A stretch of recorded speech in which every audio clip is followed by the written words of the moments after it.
Okay, good morning. Sorry, I'm a few minutes late. Bunch of people here. Thank you for coming. Wow. All right. And Hilo and Yitzi's here at the moment. Okay. And the whole family. And oh, they don't see that. There's a family of ducks they gave me for my Jeep so I can give out Jeeps. There's three, six, 9, 10, 11 ducks in a row. Okay.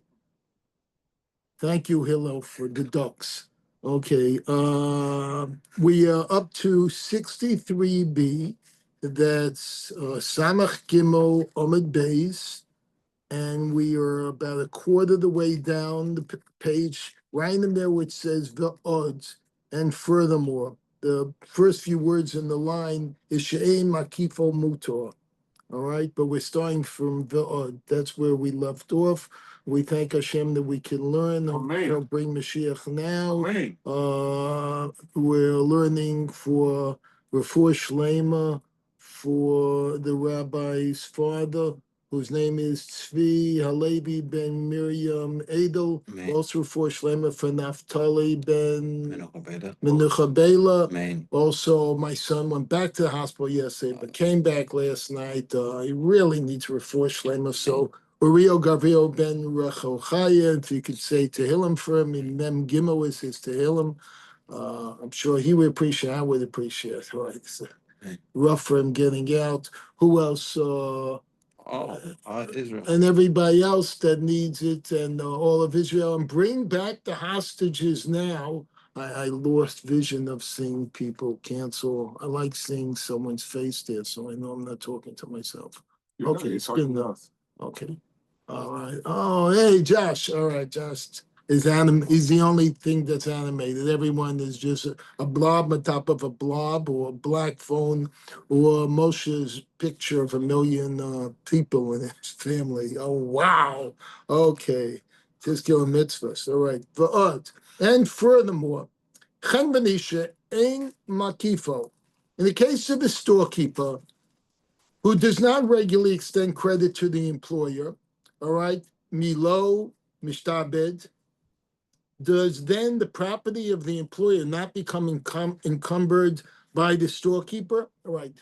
The cases we had just finished with, we had kind of a primary case, secondary case, all right, was where the owner of let's say he owns a construction company, whatever, and he's giving his workers some money to go buy a lunch break.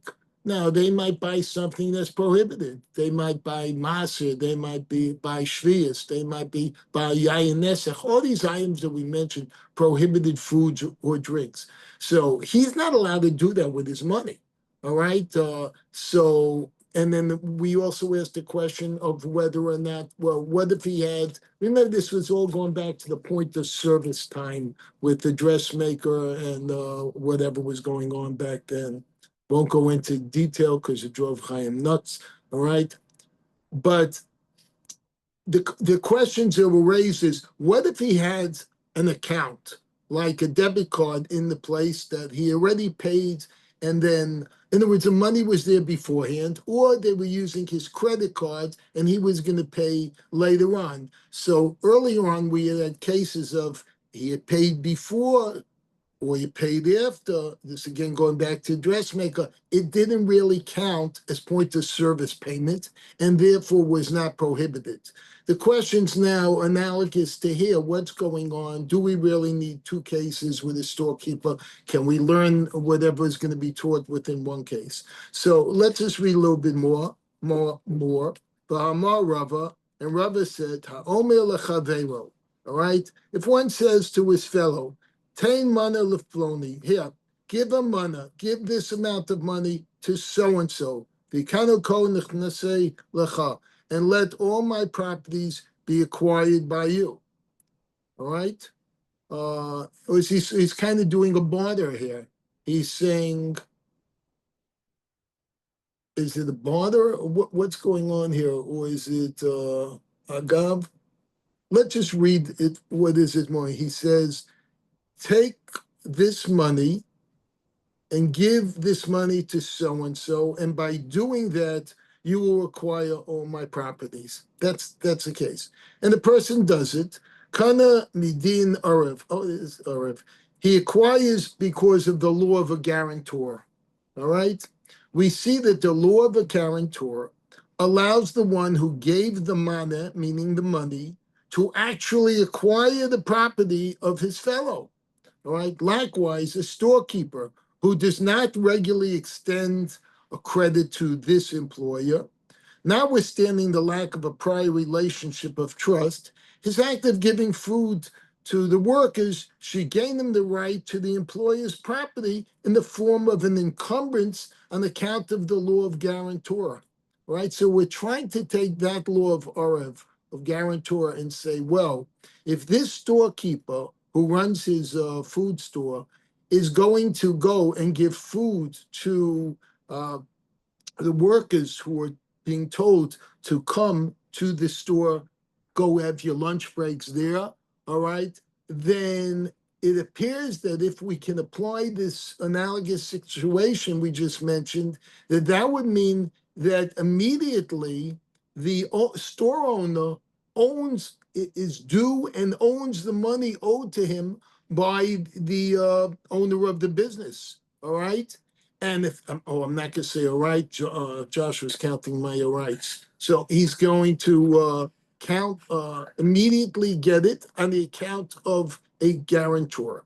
Further, on the basis of these arguments, the Gemara rejects Rav Chisda's resolution of the difficulty the Brisa poses to Rav Yochanan's ruling in the case involving Rav Yanai. Just to remind you, the case of Rav Yanai, several pages back, Josh is smiling, was that I got you, don't worry, all right? And I didn't say, all right.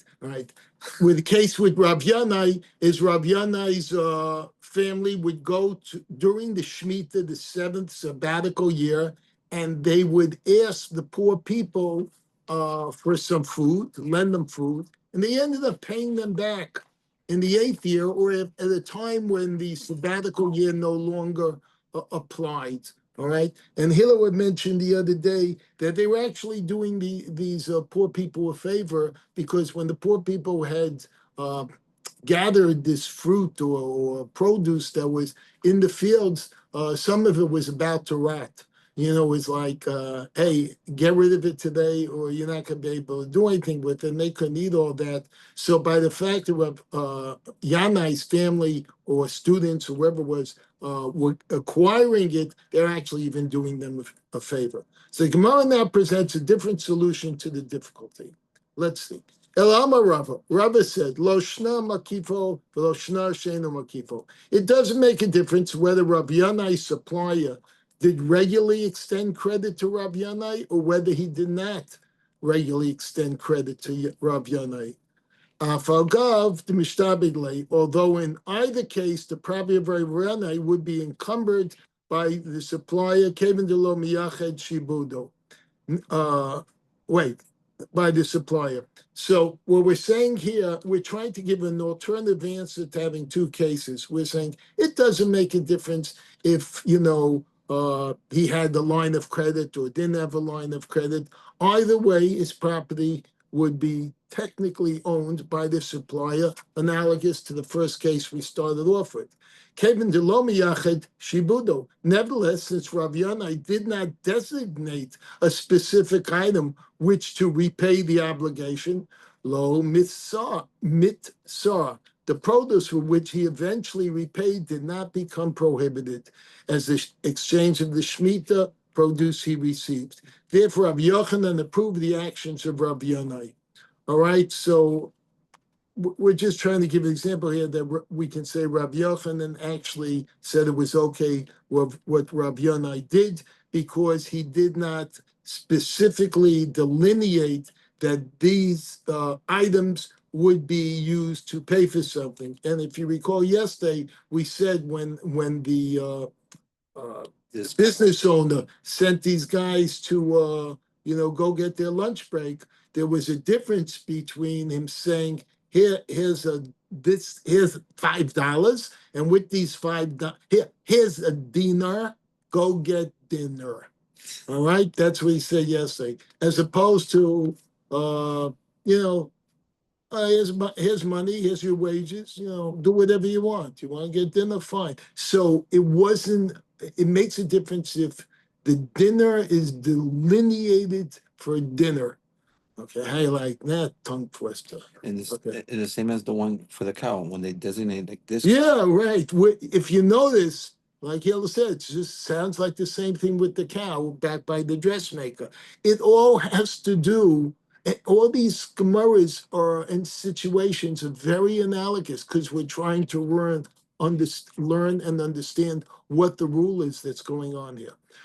Further reading. Rabbi asserts that unless the employer specifies a particular piece of property at the time of the transaction, whether it's a cow, whether it's this specific piece of money, or whatever it is, his latter repayment is not regarded as the exchange of the Shemitah produce he received. Again, meaning that what Rabbi Yanai did was okay.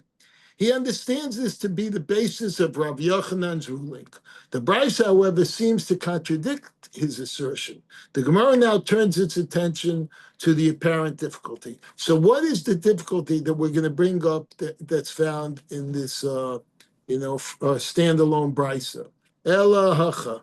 1 second. Let me just fix this a little bit here. Ela hacha. Okay.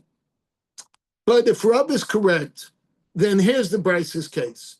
Why must the employer be concerned on the account of the Shemitah produce?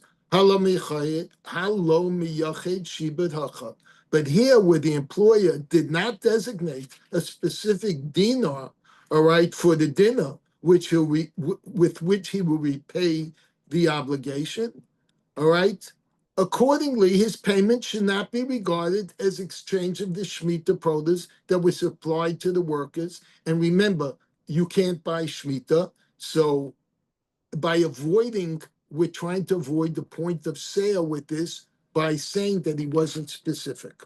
A lot of this is repetitive. And so we keep on going. The Gemara explains the Bryce's ruling. Amar Rav Papa. Rav Papa said, "You got him lo dina." The case of the Bryce is where the employer advanced the storekeeper a dinner before he sent the workers to him. So again, he had a debit account in that store, all right, because he previously deposited money by the storekeeper for further use. Because he paid for the Shemitah beforehand, his payment is in exchange for the produce. By contrast, Rav Yanai's household paid nothing in advance.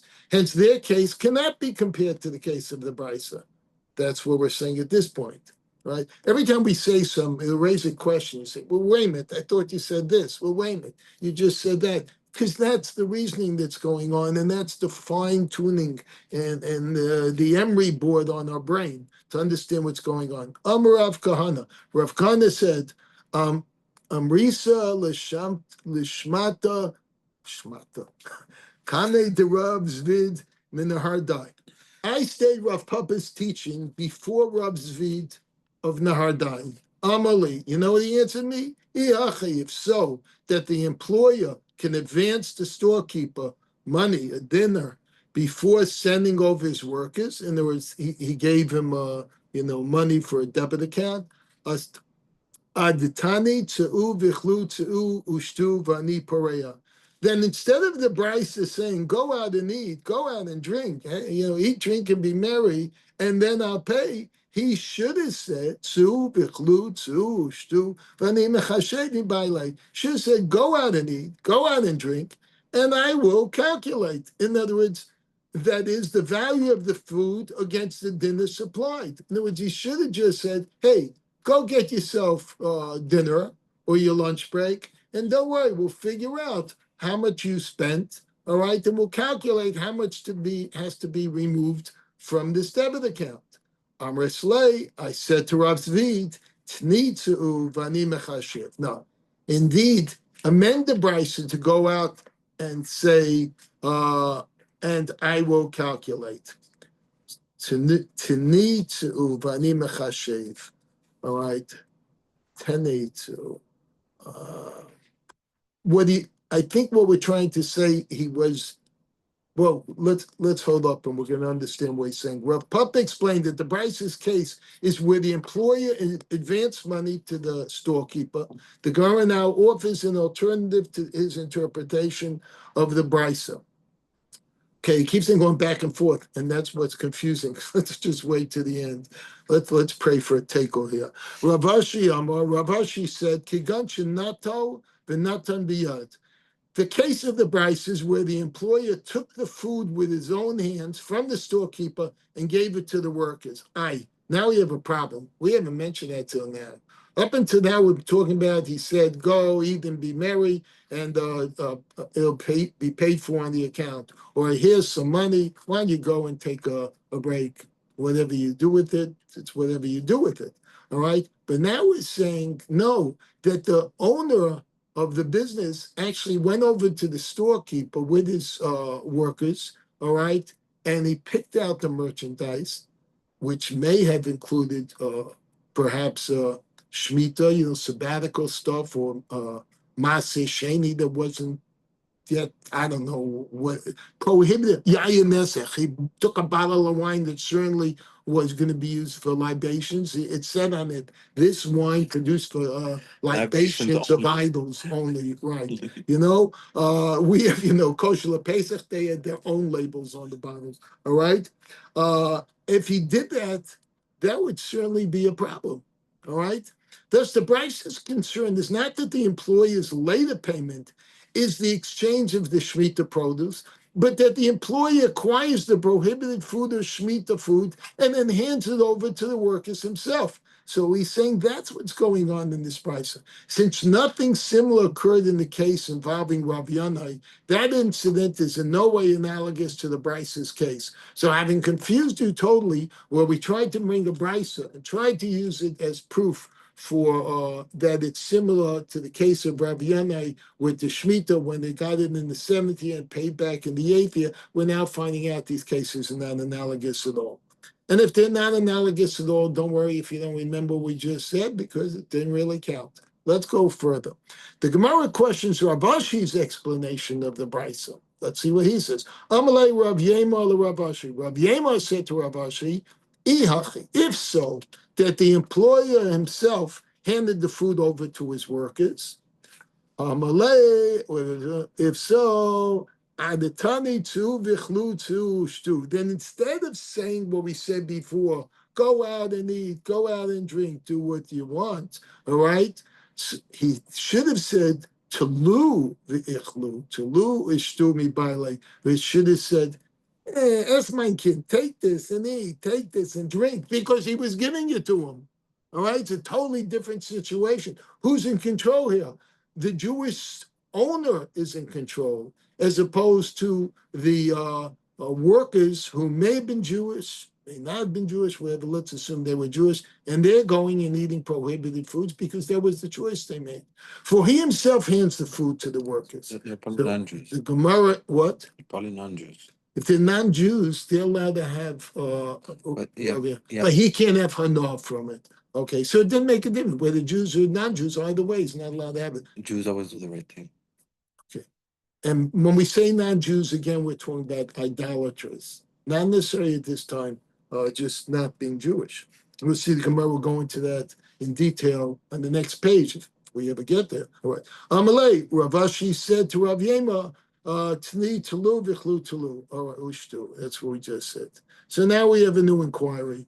The Gemara returns to the law of the Mishnah, the prohibition of benefit from a wage earned by working with Nesach wine. So originally the Mishnah said you can't, if you're going to be hired to work in a factory, all right, that factory's making idolatrous wine. At the end of the day, they give you your $120 Home Depot standard cash pay, all right? Guess what? You have to dump the money. You can't use that money because you can't even have hana benefit from, in any way, shape, or form, from yayin nesach, from idolatrous wine. Again, wine to be used for libations of idolaters, all right? So now we're going to ask a question on this. Yosef Rav Nachman Be'ula Ba'vini Ba'papi. Rav Nachman Ula and Avimi bar Papi, they're sitting together. The Yosef Rabbi Chaya bar Ami Gabayo. And now along comes one, two, three, a fourth rabbi, Rav Chia bar Rabbi, and he was sitting right next to them. Yosef the Kami bar. And as they sat, they posed an inquiry. Right? What did they ask? Scharo lishbor b'yein nesech mahu. If an idol worshiper hires a Jew to break up his battles filled with yain nesech, so that all the yain nesech will pour away and be destroyed, what's the law concerning this? All right, so imagine this situation.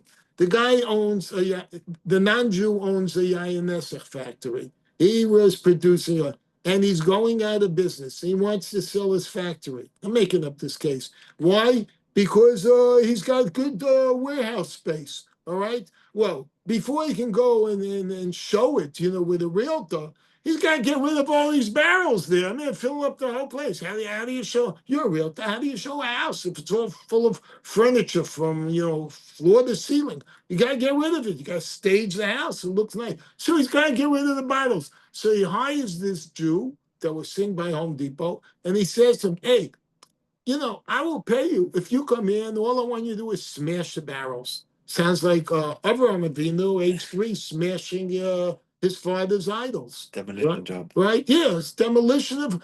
Could he get paid for that? Even though thank you. Even though he would be having Hanar benefit in the sense that he's being paid for what? He's being paid for something that has to do with this idolatrous wine. All right. So, but it's a good, interesting question.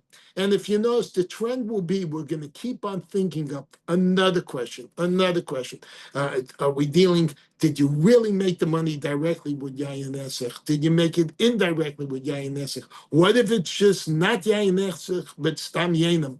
What if the guy's not really an idolater, but he's a non-Jew, but he's a Ger Toshav? We're going to go each time. The Gemara is going to go, and it's almost like a student in the class says, "Wait, what if this? Wait, what if this?" It's like his sole purpose is just to come up with a new question, all right? Because the Gemara is going to keep on doing that. So, me, I'm reading, Kevin the Retzer Bekimo, Asur. Do we say that since the worker temporarily desires the continued existence of the Nesach Yayin, all right, that it's prohibited?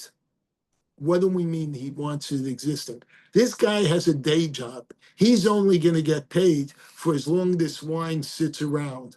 So part of him is really happy that there's still wine there. So he is, in a way, getting benefit from the existence of the wine, even though his purpose or his job description is to destroy the wine.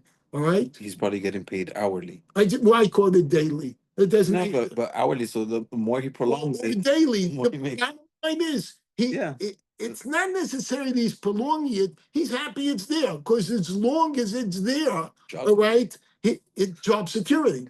All right. His wage, Odilma, Tipla Shape Dummy, or perhaps we can say that any action taken to destroy futility. There's a new term we're learning, tipla. Tipla means like nonsense or futility. In this case, it's the word the Gemara is going to use, call it the euphemism, for Avodah Zara, for idol worship. Because they're wasting their time praying to things that have no power. Einaim lahem below Euro. They have eyes that don't see. Oznaim lahem below Shema. They have ears that don't hear. It's a total waste of time. So if the Gemara now says any action that's taken to destroy such waste of time is permissible.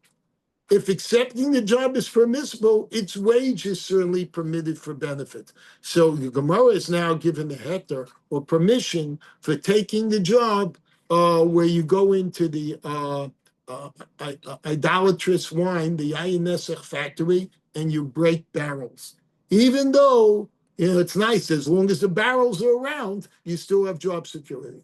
Rav Nachman. Now, Rav Nachman resolves the inquiry. Again, the inquiry is coming because we're still concerned about the fact that he's working with this yayin esech, with the idolatrous wine.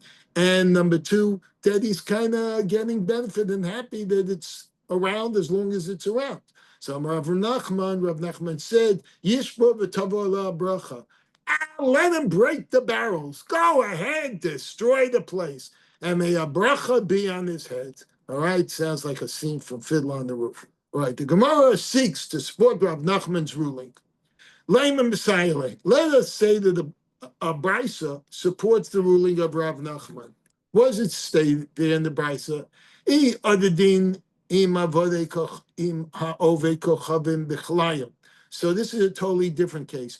We're going to now take the case of klayim. Remember, klayim means forbidden mixtures. Okay, typically you can't plant two different species of plants or something with grapes in the same vineyard or farmland. All right, there has to be a certain distance between them. It gets a little bit complicated, but you don't mix them and unmatch, unlike. All right, and maybe we're supposed to learn that for our lives, maybe that's how the Gemara is taught in Gan Eden. I don't know.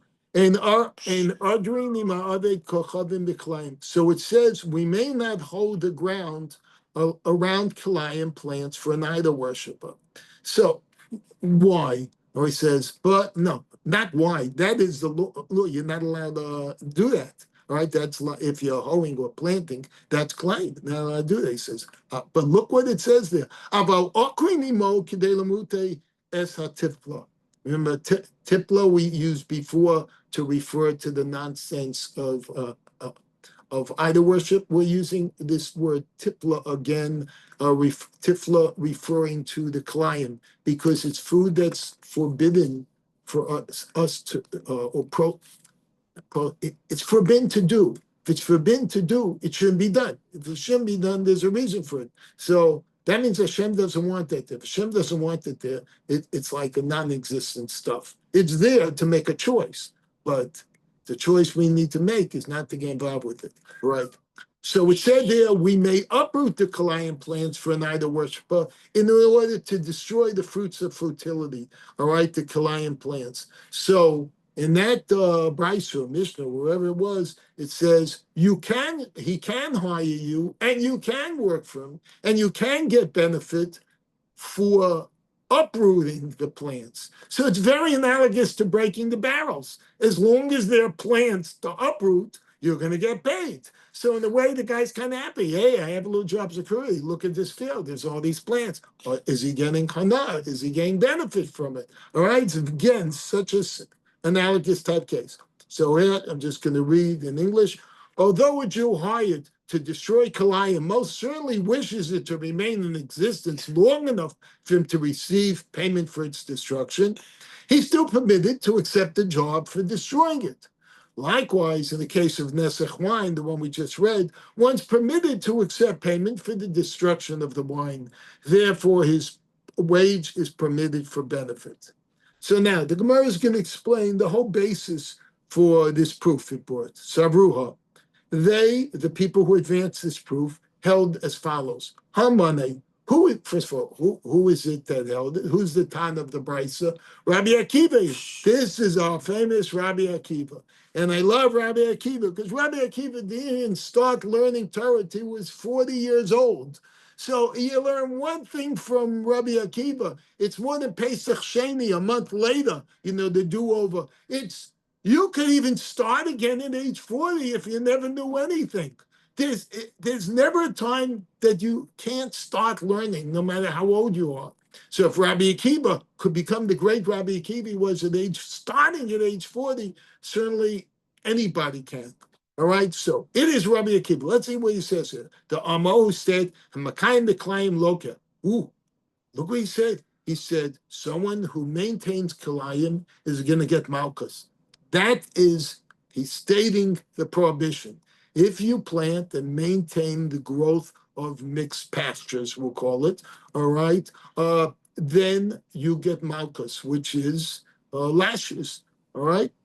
The Gemara now cites the Brisa in which Rabbi Akiva teaches this law. So let's find out where he it says that the Tanya we learned Sanya we learned in the Brisa Hamanakes Mechape Beklayim Loka.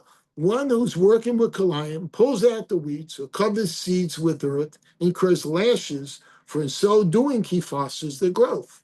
That makes sense, right? It said pulls out weeds. Remember, it didn't say pulls out the Kalayim.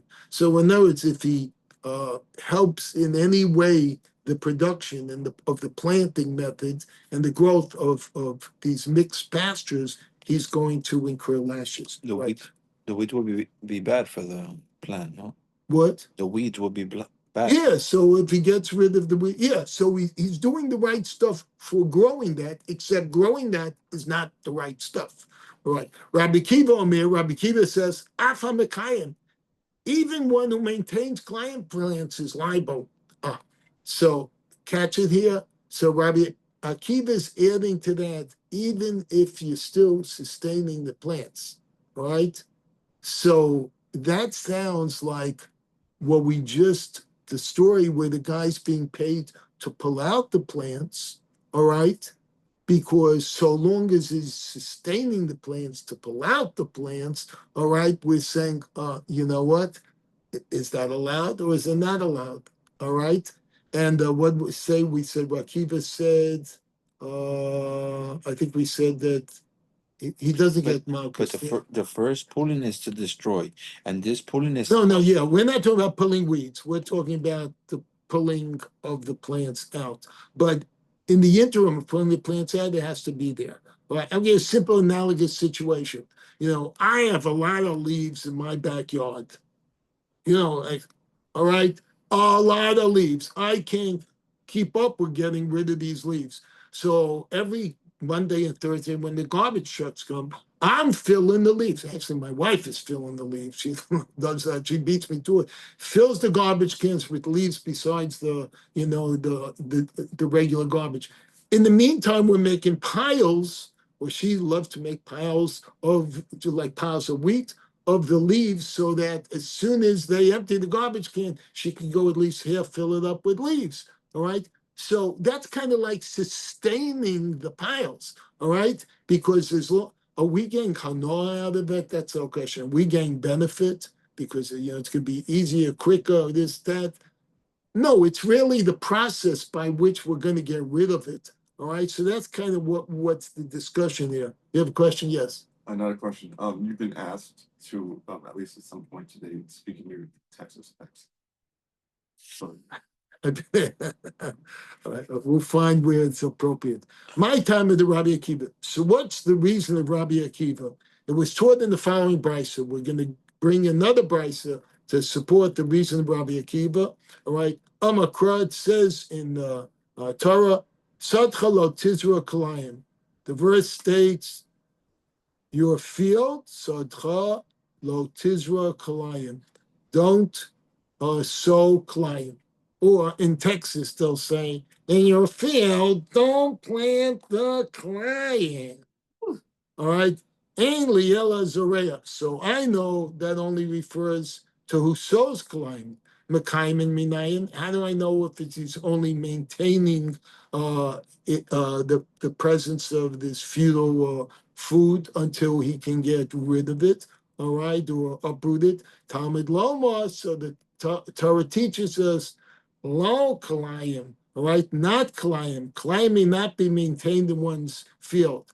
We see that Rabbi Akiva prohibits maintaining kalayim. So that's Rabbi Akiva's opinion that even the maintenance of kalayim is not allowed.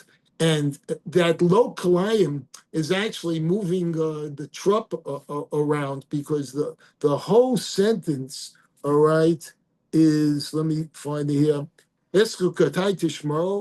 But all right, if you observe my decrees, the heptechalo tabia, you should not make your animal into another species. Klayim, sadcha lo tizra klayim. You shall not plant your field with mixed seeds. Now, if you notice, the word klayim comes before that phrase, klayim sadcha, and then it comes at the end, you shouldn't plant kalayim. So what he does is, even though I think it's okay for whatever the trop is still containing within it, the words. It's all right. The animals you shouldn't mix.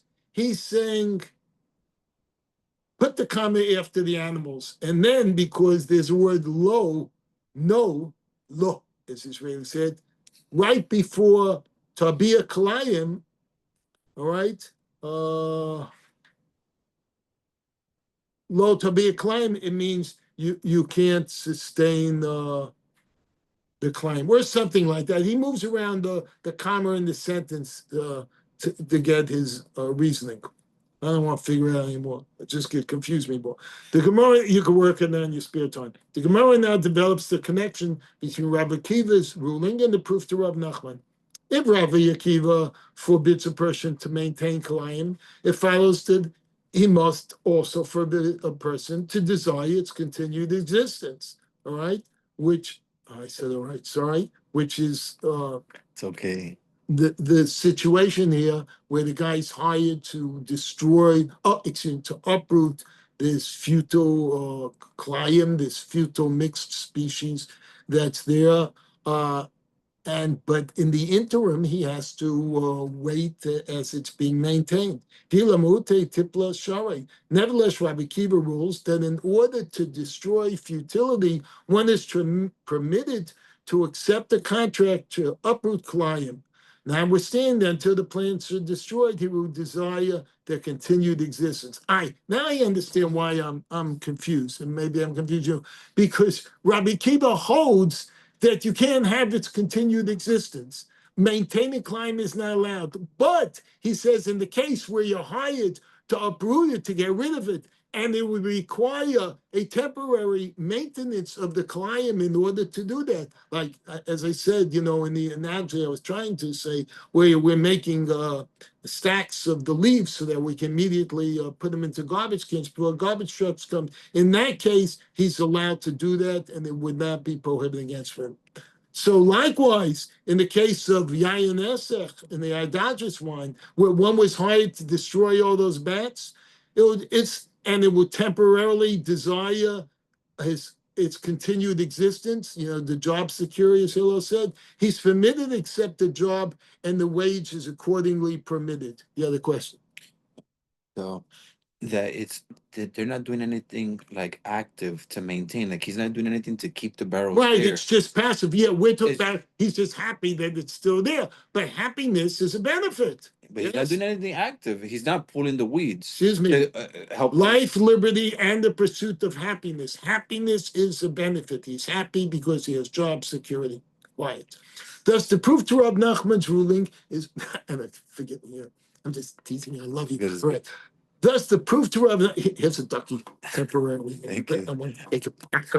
Thus, the proof to Rav Nachman's ruling is based on the assumption nobody sees these duckies. These are the duckies. They're all over here. They loaded me with duckies, so I have in the Jeep to keep more duckies away. All right. Thus, the proof to Rav Nachman's ruling is based on the assumption that the brisa concerning the upbringing of Kalayim accords with Rabbi Akiva, who prohibits a person to desire the existence of Kalayim. That's what we just said. After we now said it, after it now makes sense, guess what? The Gemara rejects the proof. It's like a machlokes. Every time we come up with an answer, the next show in the serial comes and says, nope, guess what? No. That didn't happen. Low. Okay, no, money. So who's the kind of this brisa, all right, concerning uprooting the client? It's the Rabbanan. It's the rabbis, of course, because it's always the rabbis disputing Rabbi Akiva, who permits a person to maintain kalayim and likewise to desire the continued existence of the kalayim. So again, I don't understand this because we just explained that Rabbi Akiva, even though he disagrees with the rabbi, says in this situation it's okay for him to have the benefit of waiting, all right, for the Kalayim till he gets the whole job done. All right? So let's read further, is because of the rabbi's view on this matter that the brisa permits a person to accept a wage for uprooting an idolatrous client. So what they're saying here is it's totally because of the rabbi's views, the Rabbanan, that's arguing in general with Rabbi Akiva. That's why he's allowed to get it. In the case of Nesach wine, however, the rabbis might actually forbid one to accept a wage for destroying it, for they agree that it's forbidden to desire the nesach wine. Or I say, but what about the case of yain nesach? What about the case of idolatrous wine? All right. In the case of idolatrous wine, maybe the rabbis don't agree because they actually don't allow the existence of the yain nesach. So maybe the guy can't take the job of destroying the barrels to empty the warehouse. Because he's going to have benefit while the barrels are still hanging around. Thus, the brisa cannot be construed as supporting Rav Nachman's ruling. That's what we're saying now. I wish I had a chart because then we could follow each of the rabbis, this and that. So maybe at home, if you're not following it by heart, you can follow it by chart. The Gemara points out the difficulty with attributing this brisa to the rabbis. So now the Gemara, having just given the answer that this brisa was according to the Rabbanan, who argue with Rabbi Akiva, now I'm going to say, but there's a problem with that. Rabbanan, but if the brisa reflects the opinion of the rabbis, Ma'ira Akwin, then why does it teach that we may uproot Kalayim? According to the rabbis, it is permissible even to maintain Kalayim. The fact that the brisa limits its permit to uprooting Kalayim would seem to demonstrate that it's not in accord with the rabbis. I'm telling you, this Gemara can constantly get you confused, because it keeps on challenging the last sentence.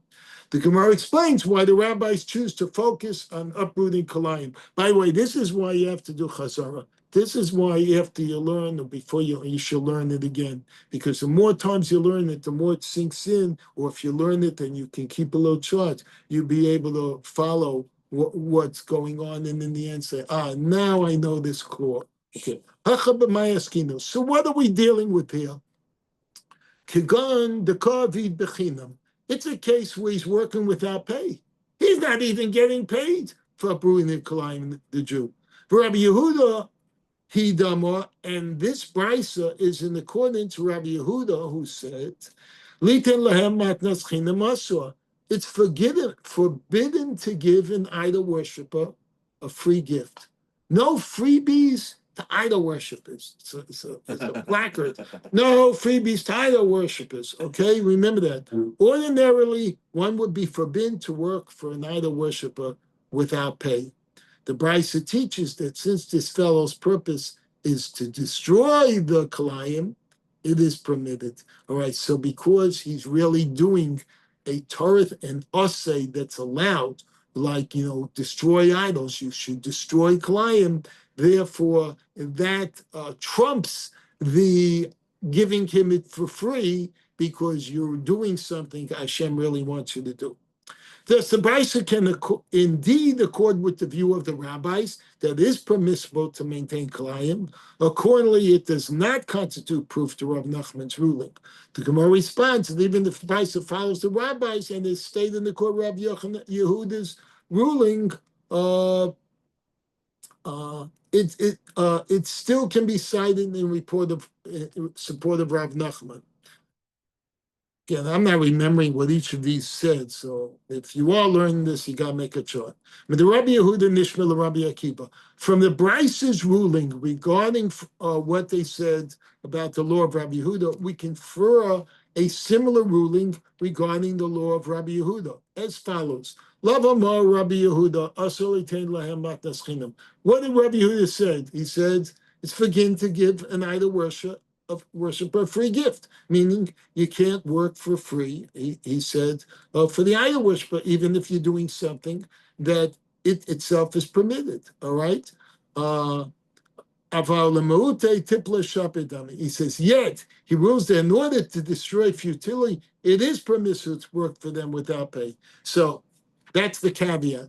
He says you can't give them something for free, But if while you're giving him something for free, you're destroying tifla, all right, the tifla, whatever, futility, meaning what idol worship or kalayim, all right, which Rahman Hashem definitely doesn't want in this world. Or he said, then it's permissible to do it. The Rabbi Akiva Nami, so too, according to Rabbi Akiva. Even though we had quoted Rabbi Akiva saying that person who's keeping the kalayim, maintaining it, he's supposed to get malchus, all right? He's supposed to get lashes. Lemute tipla shapir dami. Yeah, it's true, but if he's doing it in order to destroy this stuff, then it's allowed. So you see, in the end, everybody's really kind of agreeing. It's just when you look at little parts of their statements and don't understand where the loopholes are, where it's permissible, you miss the boat, so to say. Thus, although the Brisa was not stated by Rabbi Akiva, its ruling applies to his law too, telling us that although it is ordinarily forbidden to desire the continued existence of kalayim, if one's purpose is solely to destroy the kalayim, it's permissible. Same is true regard to prohibition against the keeping the existence of yayin nesach, idolatrous wine. If one's sole purpose isn't to destroy the wine, then it's permissible. It emerges that the Bryce does indeed represent a proof to the ruling of Rav Nachman that permits a person to accept wages for the destruction of Nesach wine. Oh, so at least we kind of explained what everyone said. So in conclusion, the Gemara concludes, V'su lo midi, and nothing more needs to be said about this matter. I think the Gemara is getting a little bit tired of this. It is inarguable that the Bryce supports Rav Nachman. The Gemara cites another inquiry by the Amorim mentioned above. Let's see what this is. Hado Yasfi, it's 8:23, we'll learn another 5 minutes. Hado Yasfi v'kaimibai lahu. They, Rabbi Nachman, Ula, Avimi ba Rab Papi. Remember the same three you seen before? They were sitting and inquired further. When the money from the sale of an idol is in the hands of an idol worshiper, all right? In other words, this idol worshiper, he got tired of his idol, all right? He said, I'm getting rid of, my Billy idol. I'm getting rid of that stupid statue that doesn't really listen to me, Mahu, what's the law? Mi tofeses tamir biyad to the restrictions of an idol carrying over to the money of its sale when the money is in the hands of an idol worshiper or not. So for this, you have to remember what we said back by the paperclip story, that certain things, if they were prohibited and you exchange it for money, the initial exchange has the same prohibition as the prohibited item. So if a Jew had an idol in his house, for whatever reason, he bought a house and there was idol there, all right? It was idling in his house. And he went and said, I don't need this. And he ran a Sunday flea market, garage sale. And someone came along and said, I give you $1 for this idol, all right? She said, sure. Is he allowed to keep that $1? All right? We said no, because he's trading the prohibited idol for money. All right. So now the question is, does that also apply to an non-Jew idol worshiper? If he sells his idols, is his money prohibited? Now, what do we really mean prohibited? We'll find out. Rav Nachman resolved this inquiry too. Amalu Rav Nachman. Rav Nachman said to him, "Mistaber dami avos kochavim biyad avos kochavim mitarim." It stands to reason that money from the sale of an idol in the hands of an idol worshiper is permitted. I mean, why not, right? So we're going to have to narrow down this case further to really see what they were talking about, just like we narrowed down the previous cases. As may be deduced by the advice given to those who came before Rabba Bahu to be converted to Judaism. So we're going to see that really, where does this come in specifically? When you have an idol worshiper who now wants to convert to Judaism, at what point is he still allowed to keep the money that he traded his house for. And at what point, guess what? Because he became Jewish, or he's about to become Jewish, or whatever it is he not allowed to do it? And it will involve inheritance too. All right, because what if he inherits it? Can he then sell it off? And what if he's got a brother he wants to convert, but his brother? I'm giving you previews of tomorrow's, or in this case Sunday's class, because we're finishing up. What if his brother? He says to his brother, "Hey, you get the idols. This is trust law.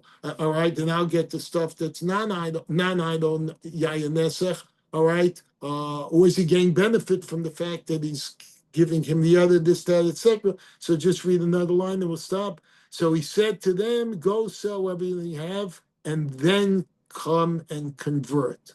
My timer. So that's what we're up to. Why did he say to him, you first have to sell your possessions, all right? And then the converts, that because they would be able to still own the money that they got for selling it. And then the converts will be able to retain their value even after conversion. But that's not the answer. Stay tuned till Sunday, 6 a.m., where we'll go into this, at the rest of the story. Okay, thanks for listening. Have a great Shabbos. Bye. Shabbos are the best.